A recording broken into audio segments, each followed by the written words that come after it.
হরে কৃষ্ণ। তো আজকে এই ছোট্ট বিষয়ে আলোচনা করার যে বিষয়টা হচ্ছে সেটা হচ্ছে যারা ভগবানের দিব্য নাম প্রচার করছে তারা নিজেদেরকে উৎসর্গ করেছে ভগবানের নাম প্রচার করার জন্য, তাদেরকে নিন্দা করা। তো এই ছোট একটা বিষয় যে বড় আলোচনা তার একটা মাধ্যমে ছোট্ট একটু বিষয় আমি বলার প্রয়াস করছি। সেটা হচ্ছে আমরা ভক্তদের কিভাবে নিন্দা করছি, কারণ ভক্তরা সর্বতভাবে উৎসর্গ করছেন কার জন্য? ভগবানের জন্য। ভগবান তো এটা দেখতেন শ্রীধাম মায়াপুর মন্দির। তো এই যারা সর্বতভাবে উৎসর্গ করে তাদেরকে নিন্দা করে।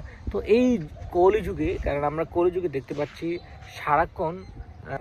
সারাক্ষণ যারা ভগবানের নামে দুর্নাম করছে বা অপরাধ করছে। আজও কি সেটা কেমন অপরাধ? কারণ এটা আমরা জানি যুগধর্মে কলিযুগে এই কলির অবস্থান সর্বদা বিরাজমান। আর কলির যুগে এত কলহ থাকবে, কলহর মধ্যে ভক্ত বলে কিছু থাকবে না। আর ভক্ত যারা থাকবে তারা সর্বদা ভক্তদের কি করবে? নিরাশ করবে। আর ভক্তদের যা বলবে তার বিপরীত করবে।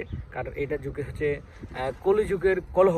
তো এই কলহর মাঝে কলহ থাকবে।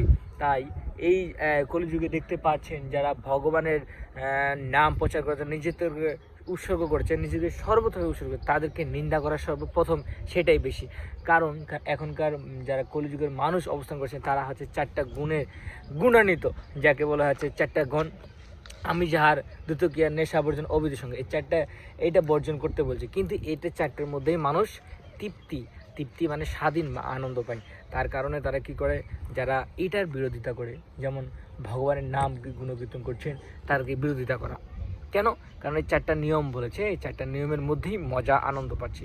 তাই এই কলিযুগে যারা ভগবানের সর্বতভাবে উৎসর্গ করেছেন ভগবানের জন্য, তাদেরকেই বিশেষ করে তাদেরকেই বদনাম করা হচ্ছে। কেন?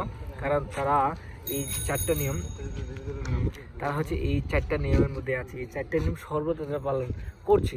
তাই তাদেরকে বলা হচ্ছে না, এই চারটার মধ্যেই আনন্দ, আপনারা এই চারটা কেন করেন? তাই এই চারটা যারা করে তাদেরকে দুর্নাম দেওয়া হয়, তারাই ভালো না, তারাই খারাপ।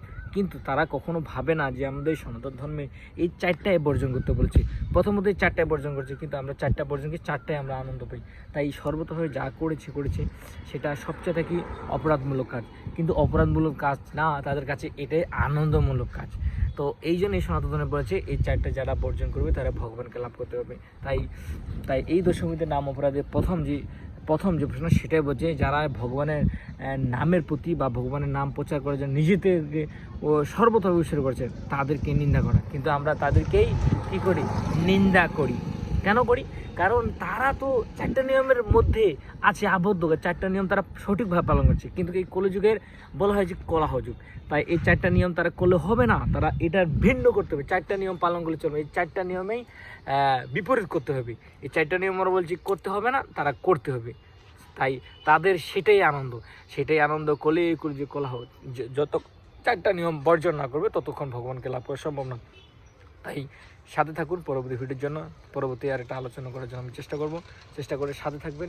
আমার একটু ক্যামেরাটা খারাপ, কারণ খারাপ থাকলে কেউ চেষ্টা করছে কিছু বলার জন্য।